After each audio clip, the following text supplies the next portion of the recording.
Okay, so we've already introduced ourselves briefly. Just to say as well, part of the reason why I'm connected with the school is because I spent 2.5 years in Mississippi from 97 to 99 doing student organising, anti-racist organising. And it was there when I met Curtis Mohammed, my mentor, who helped us set up the organising school.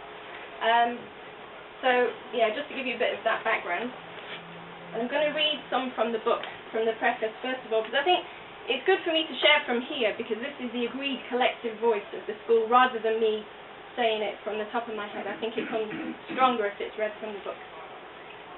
The International School for Bottom-up Organising met in October in Caracas, Venezuela, with a small group representing 5 countries present.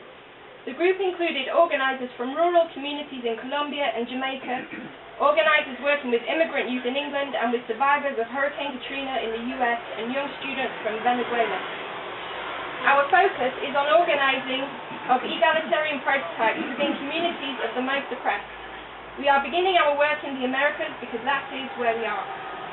We have no doubt that there are many poor, oppressed people worldwide trying in their own ways to fight for egalitarian living, and we hope to finally connect with them in an international revolutionary movement led by the most oppressed folk.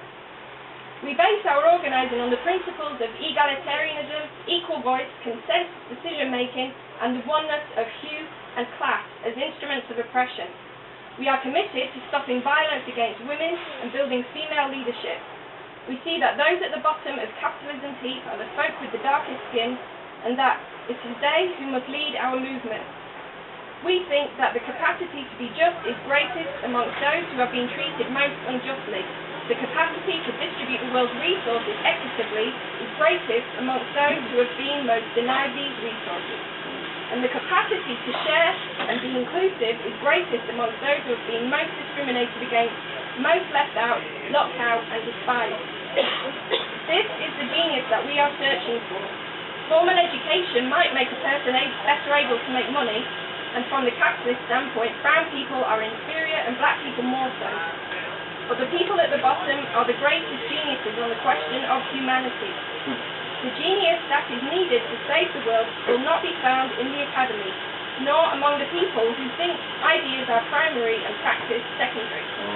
The genius that is needed to save the world will be found among those who have been the most oppressed. Our school began with a 3-day fight to get 2 comrades from Colombia across the border and to the meeting. It ended with a newborn collective of determined organisers, determined to continue learning and continue serving the people in our various countries and organising projects. We agreed to meet twice per year with an action against slavery at one of these meetings annually.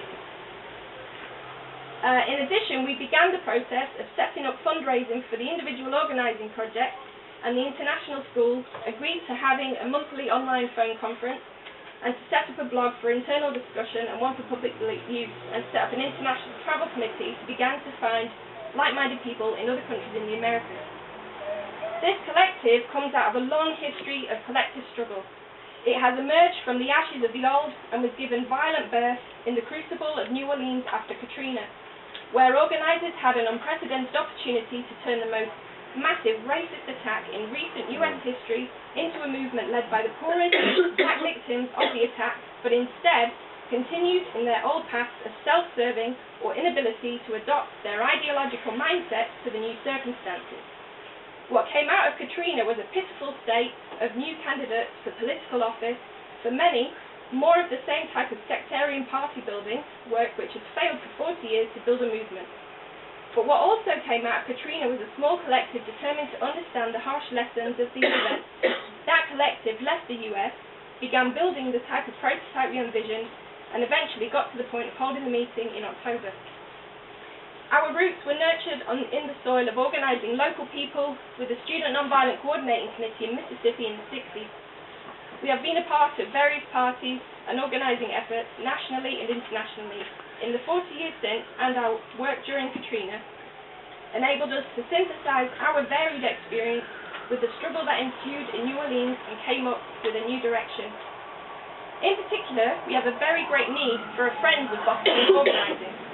In the SNCC organising of the 60s, from which we take much of our organising method, there were many ways for people to participate. Some folk were able to be full-time organisers, some volunteered their homes for freedom houses, where meetings could happen and people could be housed. Some helped with freedom schools, with organising training and literacy classes, what we might think of as political education. Some did crucial fundraising work and helped promote literature and cultural means to spread the word. In today's organising world, we must also add internet skills to that list.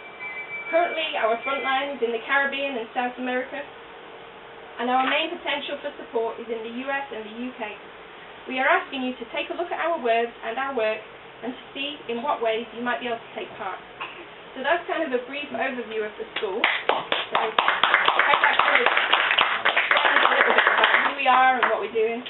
So if it's okay, I'm just going to read a little bit from one of the documents in the book called The Bottom Will Rise and Create a New World, just again to give you a bit of a feel for our politics and the concepts of the school. Is that all right? Because I know I'm not always a fan of kind of listening to people read and recite for too long, because it can be boring and you switch off. So if people are all right, then I'll carry on, yeah? It's not really right thinking that the author created that title for American consumption. You know what we're going to do at the end is have a people circle, and it'll be really great because we want people to share like what you think, what's kind of come up for you, your reflections upon hearing us share what we're doing. But please hold that thought, and when we have a people circle, we'd love to hear what you have to say. Documented in here as well. Yeah, it is, yeah. Thank you. Okay. So basically, I'm going to read a bit from this document here, so Bottom Will Rise and Create a New World. Bottom-up organising is about building and defending a new, just, egalitarian and loving world by creating organisations that are equal and fair and led by the people themselves. The strategy is that by running their own organisations in an egalitarian and loving way, the people on the bottom will learn how to run all of society and see that they have the power to do it. They will learn that the haves only have the power because we let them, and we don't have to let them. Bottom-up organisations will begin to govern their own communities or areas. In this process, they will inevitably have to come face to face with the haves, who are now running the communities. This will take many forms, but as organisers, we realise that the haves are a ruthless enemy who will stop at nothing to keep their power and resources. We see examples of their viciousness, violence and greed all around us all the time. We will be prepared to fight fire with fire. As organisers build bottom-up organisations, an important part of our work is education. Hey,